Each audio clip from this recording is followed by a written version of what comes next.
صلوا علیہ وآلہ۔ اعوذ باللہ من الشیطان الرجیم، بسم اللہ الرحمن الرحیم۔ قالوا یا ویلنا انا کنا ظالمین فما زالت تلک دعواہم حتی جعلناہم حصیدا خامدین۔ آمنت باللہ صدق اللہ مولانا العظیم۔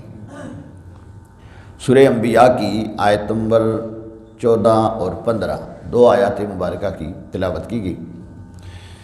اس سے قبل آیات مبارکہ میں یہ بیان کیا گیا تھا کہ اللہ تعالیٰ نے اس سے قبل بھی انبیاء کرام علیہم السلام کو انسانیت کی راہبری رہنمائی کے لیے مبعوث فرمایا۔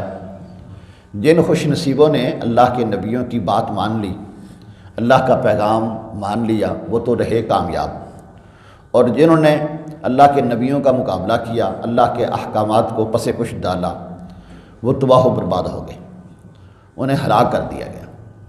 اور جس وقت وہ ہلاک ہوئے، جس وقت ان کے اوپر عذاب آیا، اس وقت پھر انہیں اپنی غلطیوں کا اعتراف بھی کیا، لیکن اب ماننے کا کیا فائدہ؟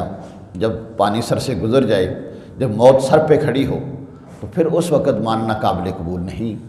مانے تو بندہ اس وقت کہ جب تک اللہ نے اسے مہلت دی ہے کہ یہ اللہ کے احکامات کے اوپر عمل کرے، اس میں انسانیت کی کامیابی ہے۔ اللہ رب العالمین نے ارشاد فرمایا قالوا یا ویلنا انا کنا ظالمین، وہ بولے خرابی ہماری کہ بے شک ہم ہی ظالم تھے۔ یعنی جب ان کے اوپر عذاب آیا تو پھر وہ اعتراف کرنے لگے کہ ہم ہی ظالم تھے۔ فما زالت تلک دعواہم حتی جعلناہم حصیدا خامدین، تو یہی وہ پکارتے رہے یہاں تک کہ ہم نے انہیں کر دیا کاٹے ہوئے اور بجھے ہوئے۔ جس طرح کاٹی ہوئی کھیتی ہوتی ہے اور جس طرح بجھا ہوا انگارہ ہوتا ہے، یہی صورتحال ان کی ہو گئی کہ ایک وہ وقت تھا، وہ اپنے جیسا کسی کو سمجھتے نہیں تھے کہ ہم کڑیل جوان ہیں، ہم تو پہلوان ہیں، ہمارے پاس مال و دولت اقتدار ہے، ہمیں کچھ نہیں ہو سکتا۔ لیکن جب اللہ کا عذاب آتا ہے، میں نے کل بھی یہ بات عرض کی کہ موت جب آتی ہے تو پھر اس کا مقابلہ کوئی نہیں کر سکتا۔ پھر بڑے سے بڑا پہلوان ہو، بڑے سے بڑے اقتدار پہ ہو، بڑے سے بڑے مال و دولت والا ہو، موت سب کو تہ و نیس تا و بالا کر دیتی ہے، وہ ختم کر دیتی ہے۔ اور پھر جب انسان کو پچھاڑا جاتا ہے، اس وقت جس طرح کے جانور کو جس وقت ذبح کیا جاتا ہے، اس کو باندھا جاتا ہے اور وہ ہاتھ پاؤں مارتا ہے، لیکن اب اس کے ہاتھ پاؤں مارنے کچھ کام نہیں آتے، اس طرح انسان کو جب موت آتی ہے تو فرشتے اسے باندھ دیتے ہیں۔